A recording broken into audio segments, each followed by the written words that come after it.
नमस्ते, आदाब। मैं निखत हसन, आप देख रहे हैं न्यूज़ लाइन कोलकाता। अभी हम लोग उपस्थित हैं, ठीक आप देख सकते हैं, मिल्ली एसोसिएशन कॉलेज में। यहाँ पे एक मुतवल्ली की, वेस्ट बंगाल मुतवल्ली एसोसिएशन की तरफ से एक प्रोग्राम का इंतखाब किया गया है, जहाँ के तमाम यहाँ कलकत्ता की तमाम वेस्ट बंगाल में जो वक्फ बोर्ड की प्रॉपर्टी है, उस पर कोई भी समस्या है कि उसका हल यहाँ मिलेगा, और उस विषय में तमाम यहाँ पे अपडेट हम आपको देंगे कोलकाता न्यूज़ लाइन के माध्यम से। संग में देखते रहे और जुड़े रहे कोलकाता। हरदी अजीज़ जनाब अनीसुल हक साहब जो एक्स बोर्ड मेंबर रह चुके हैं, उनको फेलिसिटेट करने के लिए, फूल और गुलदस्ता पेश करने के लिए।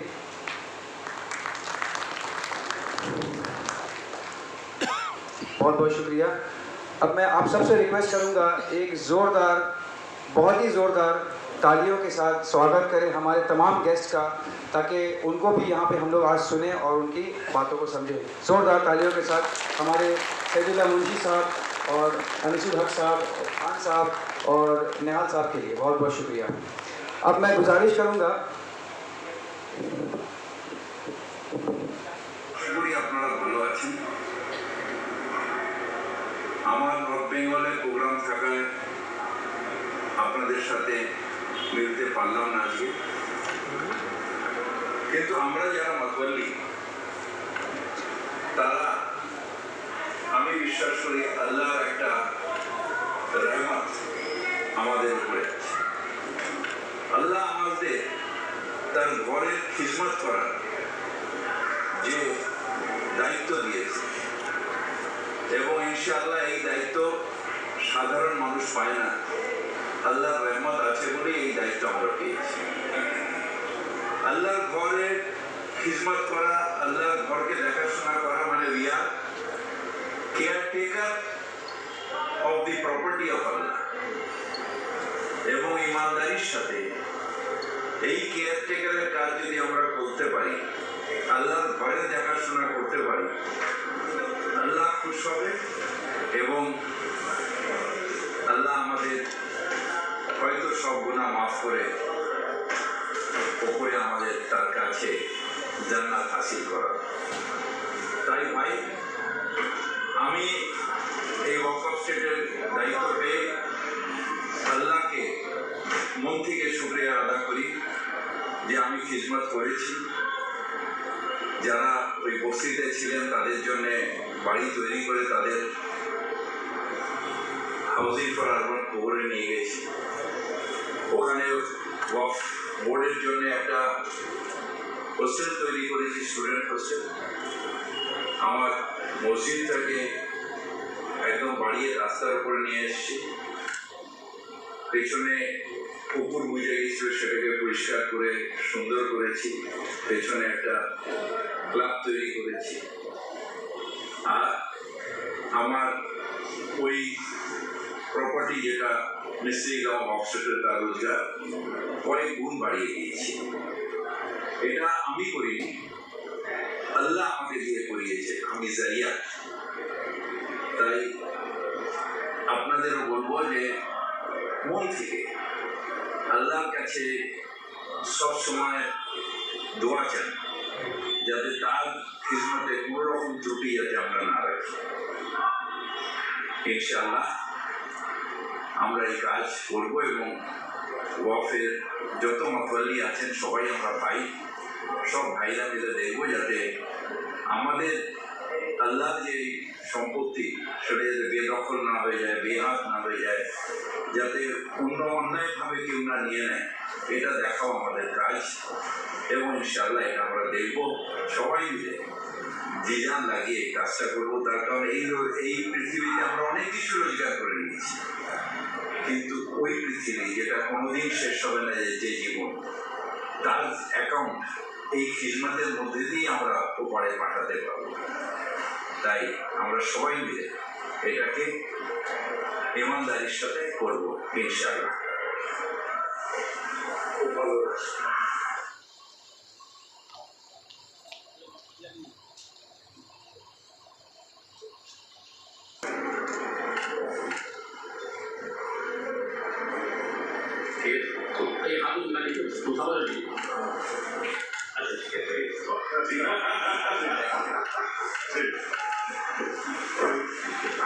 ঠিক আছে, বলছেন পরিষ্কার।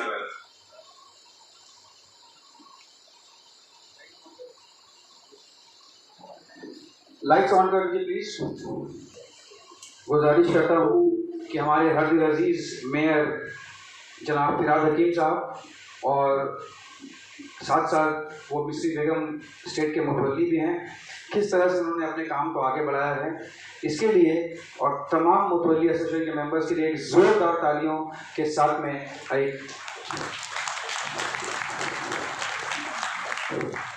एक बात कहना चाहूँगा, ये ताली नहीं था, ये बस एक शुरुआत था। और एक बार ज़ोरदार तालियां हो जाए फिराद हकीम साहब के लिए।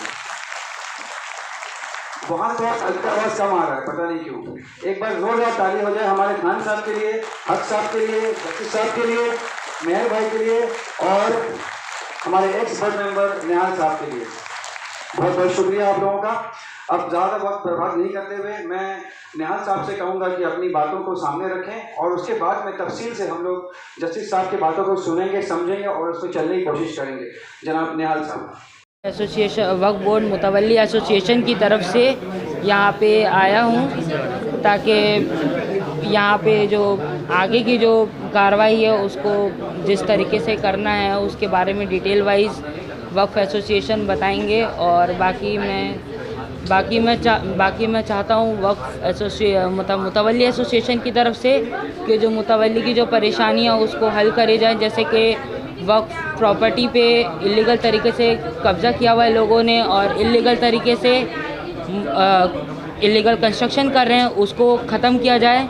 और जिस तरीके से वक्फ प्रॉपर्टी के साथ में लोग गलत तरीके से इस्तेमाल कर रहे हैं उसको और वहाँ पे अपने मतलब एक तरीके से मुतवल्ली को जाने से रोक रहे हैं, बहुत से लोग हैं उसमें।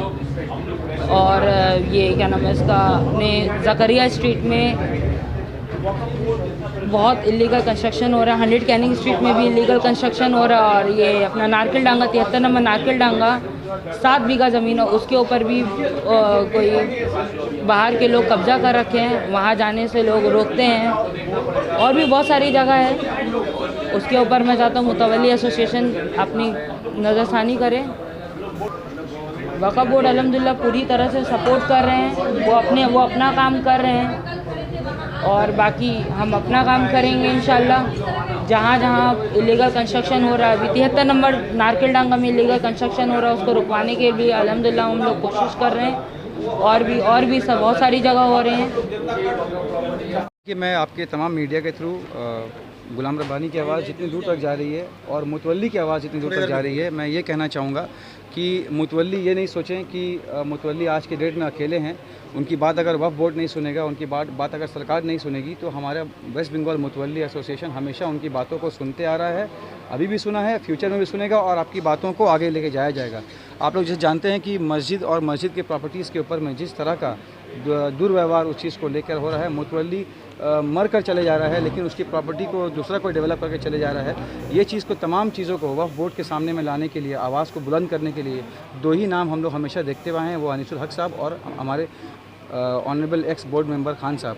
इन तमाम को बातों को हम लोगों ने सुना है। बंगाल के तमाम डिस्ट्रिक्ट से मैक्सिमम डिस्ट्रिक्ट से मुतवल्ली भाई लोग आए हुए थे, बहन लोग आई हुई थी और तमाम लोगों ने अपनी बातों को यहाँ सामने रखा है। और ये बात को हम लोग जो है आने वाले वक्त में नौबन्नो और सरकार तक भी लेकर जाएंगे और ये बात सेंट्रल गवर्नमेंट तक हमारे नदीमुल हक साहब को भी जिम्मेदारी दी गई है कि वो भी बात को आगे लेकर जाएँ।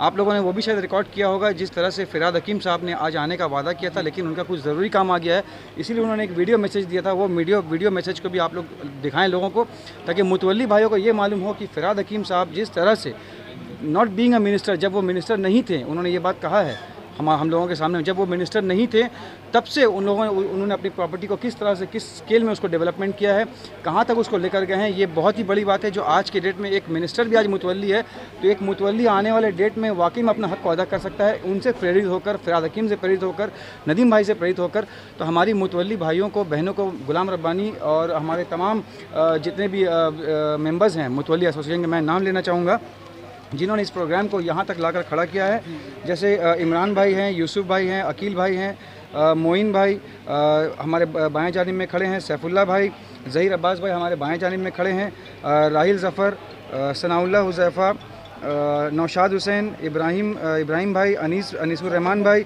ज़हीर अहमद, अज़हर, राहिल भाई, मोहम्मद अली और ज़हीर अब्बास, ये तमाम लोगों ने आज मुतवल्ली के तमाम बातों को सामने लेकर आए हैं। मुतवल्ली की बातों को हम लोगों ने सुना है। इंशाल्लाह उसको लिखित में हम लोग जो है ऑल वेस्ट बंगाल मुतवल्ली एसोसिएशन की तरफ से हम लोग उसको वक्फ बोर्ड में प्लेस करेंगे, सीओ साहब को प्लेस करेंगे, ताकि जिस तरह कुछ मैटर्स उसमें कवर किया गया है, जैसे इनकम टैक्स को लेकर कवर किया गया है कि इनकम टैक्स को यहाँ से पूरा वक्फ के प्रॉपर्टी के इनकम के ऊपर से इनकम टैक्स को हटाया जाए, वक्फ के ऊपर से जीएसटी को हटाया जाए और वक्फ के प्रॉपर्टीज़ में जिस तरह का ठेका टेनेंसी का कब्ज़ा है उसको भी हटाया जाए, उसके ऊपर अमेंडमेंट लाया जाए और तमाम लीज़ रूल्स को जो सामने लाया है हमारे ऑनरेबल जस्टिस सईदुल्लाह मुंशी साहब ने, वो तमाम चीज़ों को सामने लाई हैं। उन्होंने ये भी कहा है कि किस तरह से हम लोग इस चीज़ को एग्जाम कर सकते हैं कानून के मुताबिक।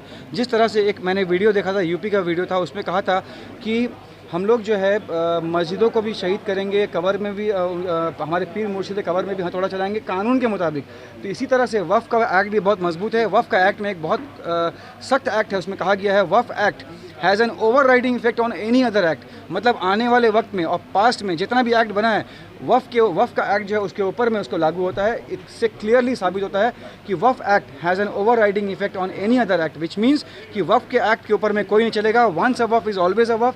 एक बार जो प्रॉपर्टी अल्लाह के नाम पे वेस्ट हो चुका है वो सेकंड टाइम वेस्ट, चाहे वो ठिका में हो, बरगदा में हो या किसी भी हो, चाहे वो गवर्नमेंट का जो भी ऑर्गेनाइजेशन वफ़ की प्रॉपर्टी को लेकर बैठा हुआ है, इसके ऊपर में अमेंडमेंट लाना बहुत ज़रूरी है। इसका आवाज़ भी जो है वेस्ट बंगाल मुतवल्ली एसोसिएशन हमेशा उठाती आ रही है। आज भी इस बात को आगे ले जाया गया है और इंशाअल्लाह ताला रहमान हमारे तमाम मुतवल्ली भाइयों का यही कोशिश रहा है कि अपनी प्रॉपर्टी को बचाते हुए हम दूसरी मुतवल्ली भाइयों की प्रॉपर्टी को किस तरह से उनका हेल्प करें, ये हमारी कोशिश रही है। मुतवल्ली एसोसिएशन का यही आवाज़ रहा है और खान साहब का, फ़ाकुज़्ज़मा खान साहब का और अनीसुल हक साहब का ये हमेशा ये मेहनत रहा है कि मुतवल्ली का भलाई कहाँ से हो, यही उनका मैसेज है। एक सवाल है, इसका मैं आपको जवाब दे दूं कि अभी हमारे एक्स मेंबर अनीसुल हक साहब ने कहा कि being a member mutawalli representative in the board, उन्होंने बहुत ऐसे मुतवल्ली को वक्फ से खारिज किया है, मुतवल्लीशिप को रिजेक्ट किया गया है क्योंकि वो फॉल्स मुतवल्लीशिप बिना किसी डॉक्यूमेंट्स के, मे बी क्लरिकल एरर्स हो सकता है कि आदमी से गलती हो सकता है, लेकिन वो गलती को भी सुधारा गया है। ये नहीं कि वो मुतवल्ली के रिप्रेजेंटेटिव है तो मुतवल्ली के हक में ही बोलेंगे। मुतवल्ली जहाँ गलत करता है तो वो मुतवल्ली के खिलाफ भी खड़े होते हैं और मुतवल्ली को बाहर भी निकाला जाता है, मुतवल्ली को रिजेक्ट भी किया जाता है। ये हमारा अनीसुल हक साहब का ये हमेशा मेहनत रहा है और बोर्ड मेंबर हमारे हक साहब और खान साहब का यही मेहनत रहा है कि राइटफुल मुतवल्ली है वो अपनी प्रॉपर्टी का देखभाल करें, सही से करें, अदरवाइज़ उनके ऊपर भी एक्शन लागू होता है अंडर सेक्शन 64। सर एक लास्ट सवाल है कि जो भी मुतवल्ली बनता है एज़ पर वफ़ एक्ट के तहत बनता है। वफ़ एक्ट चलता है जो हमारे वफ़ नामा में, वफ़ डीड में लिखा रहता है। जैसे कुछ वफ़ डीड में लिखा रहता है वफ़ुल औलाद रहता है, पब्लिक वफ़ होता है। जिस वफ़ में मस्जिद और मज़ार शामिल होता है वो पब्लिक वफ़ रहता है, और जो औलाद रहता है उसमें मस्जिद और मज़ारें नहीं होती हैं, ठीक है। तो जो भी अपॉइंटमेंट होता है मुतवल्लीशिप वफ़ बोर्ड जो देता है वो वफ़ डीड के हिसाब से देता है। अगर वो चाचा, ताया, मामा, चाचा, फुफेरा भाई, ममेरा भाई, चचेरा भाई अगर वो बोलता है कि मैं मुतवल्ली बनना चाहता हूँ तो वफ़ बोर्ड आपके लिए खुला है, वहाँ अर्जी करें आप। और वफ़ बोर्ड तो आंख बंद करके आपको हियरिंग करके आपको तो ये नहीं देगा, मुतवल्लीशिप नहीं देगा। वो वफ़ डीड को देखेगा कि आपके वफ़ डीड में आपके वाकिफ़ ने क्या लिखा है, आपके परदादा, दादा के परदादा ने क्या लिखा है। अगर उसमें लिखा हुआ है कि आपके चाचा और आपके मामा और सब मिलकर जॉइंट मुतवल्ली होंगे तो वफ़ बोर्ड आपको जॉइंट मुतवल्ली बनाएगा। अगर आपको बताया गया है वफ़ डीड में कि आप सिंगल मुतवल्ली होंगे तो आपको सिंगल मुतवल्ली बनाएगा, उसमें किसी की आवाज़ शामिल नहीं हो सकती है। मगर वक़्फ़ प्रॉपर्टी के ऊपर प्रमोटर जो आग गला कर तो साबित करने के लिए कोई एक्ट है तो आप बताएं मुतवल्ली एसोसिएशन को, उस एक्ट के तहत चलेगा, क्योंकि जो भी होगा वो वफ़ एक्ट के मुताबिक होगा, वफ़ एक्ट के बाहर नहीं होगा। अगर कोई ऐसा करता है तो आप सामने लाइए, वफ़ बोर्ड सामने है, सीओ साहब सामने हैं, वो अपना उनको लिखिए, उनको आप कंप्लेन करें, उनको आप एक्शन लें, वो एक्शन ज़रूर लेंगे, उसको बैठे हैं एक्शन लेने के लिए। जब तक उनको नहीं बताया जाएगा, ये सिर्फ ज़बानी बात करने से नहीं होगा। हम मीडिया में कुछ बोलेंगे, आप कुछ बोलिएगा, आपके बारे में, आपको अगर किसी के बारे में कुछ बोलता है कि भाई फलाना प्रॉपर्टी का मुतवल्ली कर, लेकिन उसके तो प्रूफ चाहिए ना, आप प्रूफ ला के दीजिए। वफ़ बोर्ड उसका बैठा हुआ एक्शन लेने के लिए। जब वफ़ बोर्ड एक मुतवल्ली को रिजेक्ट कर सकता है तो वफ़ बोर्ड ऐसा कितना एग्रीमेंट को रिजेक्ट कर सकता है। ये है फ़ाकुज़्ज़मा खान, लास्ट 25 साल से मैं वक्फ बोर्ड में हूँ और अभी फिर इलेक्शन आ रहा है, इसमें मैं फिर पार्टिसिपेट कर रहा हूँ। और यहाँ हम लोग का मुतवल्लियों का सेमिनार इसलिए कर रहे हैं कि ताकि वक़्फ़ एक्ट जो हमारा है उसमें क्या क्या सेक्शन है, जिस सेक्शन के तहत हमारे मुतवल्ली भाई जो है वो अपना काम और अच्छे से बेहतरी से कर सके, इसके लिए वो सेक्शन उन लोग को, हम लोग को समझाना है, उन लोग को बता रहे हैं, एजुकेट कर रहे हैं। और फर्स्ट सोल्जर जो होते हैं वक़्फ़ स्टेट के वो मुतवल्ली होते हैं, फर्स्ट हैंड जो लड़ाई करते हैं। तो वक्फ प्रॉपर्टी काफ़ी इंक्रोचमेंट होता है, उसके अगेंस्ट में भी हम लोग कानून को तब्दील किए हैं। हम खुद कई बार गए दिल्ली, सेमिनार अटेंड किए हैं और मेरे सजेशन पर वक्फ एक्ट में काफ़ी तब्दीली लाया गया है, ताकि अब पहले जैसा था इंक्रोचमेंट का सेक्शन जो था बहुत कमज़ोर था पहले, अभी उसको बहुत मजबूत किया गया है। जेल होगा, जुर्माना होगा, ट्राइब्यूनल से ऑर्डर होगा, एडमिनिस्ट्रेशन वहाँ से खाली करेगी ज़मीन। ये सारी बातें जो हम लोग वहाँ पर रखे हैं और ये एक्ट में भी आ गया है, एक्सेप्ट किया गया एक्ट में। इसके ज़मीन जो है हम लोग चाहते हैं जो पोटेंशियल है उसको डेवलप किया जाए पूरी तरीके के साथ, लॉफुली, ताकि वक्फ स्टेट को फ़ायदा हो, वक्फ स्टेट को फ़ायदा होगा, वक्फ बोर्ड को फ़ायदा होगा। 7% कंट्रीब्यूशन हम लोगों को मिलेगा, तो जितना इनकम ज़्यादा होगा वो हम लोग को मिलेगा। इसके अलावा वक्फ स्टेट जब भी डेवलप होगा, उसका अखराजात जब बढ़ जाएंगे तो और भी चैरिटेबल काम जो है वो ज़्यादा पैमाने में हो पाएगा। ये हम प्रॉपर्टी डेवलप हो और तरीके के साथ हो। हम लोग को इसमें ये एक बहुत बड़ा मुद्दा है ये, जो हम लोगों को काफ़ी प्रॉब्लम दे रहा है। सबसे पहली बात है हम लोग का स्टाफ बहुत कम है, 106 पोस्ट हमारा सैंक्शन है, लेकिन हमारा सिर्फ 30-35 स्टाफ है, वो भी कैजुअल है, 2-3 ही परमानेंट स्टाफ है। तो सरकार से हमारा ये गुजारिश है और हम लोग कई बार इसके बारे में मेमोरेंडम भी दिए हैं ताकि 106 पोस्ट को सैंक्शन किया जाए। वक्फ स्टेट जो है दार्जिलिंग से लेके सुंदरबन तक फैला हुआ है हर डिस्ट्रिक्ट में, और ये हमारे लोग जो बहुत कम है, तो बहुत मुश्किल है ये हम लोग को मॉनिटर करना। हम लोग इमाम मुअज्जिन को जो ऑनरेरियम देते हैं उन लोगों का मीटिंग भी करते हैं, उसमें हम लोगों ने उनसे ये रखा है बात कि आप लोग वक्फ बोर्ड का होकर कहीं कोई इंक्रोचमेंट हो, कोई भी प्रॉब्लम, आप लोग उसको हमारे नज़र पे लाइए ताकि हम लोग एक्शन लें उस पर। और वक्फ बोर्ड का कानून भी हम लोग तब्दील किए हैं, उसमें सजेशन दिए थे वक्फ प्रॉपर्टी कोई भी इंक्रोच करे, सेल करे, ख़रीदे, उसका जेल होगा, जुर्माना होगा। को बताए इस हवाले से 2-3 जगह ऐसा है जो हम लोग के पास में खबर आई थी, काफ़ी जगह है जिसको हम लोग कॉरपोरेशन को बोलकर वो जगह हम लोग डिमोलिश करवा दिए हैं। काफ़ी जगह ऐसे बिल्डिंग हैं और कुछ बिल्डिंग है कि जहां ऑलरेडी लोग आ चुके हैं, तो उन लोगों को वक्फ बोर्ड में लाकर मीटिंग करके उन लोगों को वक्फ स्टेट का अंडर में लाकर हम लोग उसको रेगुलराइज करने का भी कोशिश कर रहे हैं, ताकि अगर कोई भाई अपना ही है, अगर बिल्डिंग में आ गया तो उसको वहाँ से हटा देना ये भी सही नहीं है। तो अगर वक्फ के अंडर में आके वक्फ का जो इनकम है उसके साथ में अगर हम लोग का साथ देता है तो हम लोग उसको रेगुलराइज भी करेंगे इंशाल्लाह। और कोई स्पेसिफिक केस हो वो हम लोग अगर वक्फ बोर्ड में नहीं काम होता है तो हम लोग एसोसिएशन है वहाँ पर आए, मतवल्ली हजरात वहाँ पर हम लोग को बताए अपना मामला, हम लोग ज़रूर उसको एक्शन लेंगे।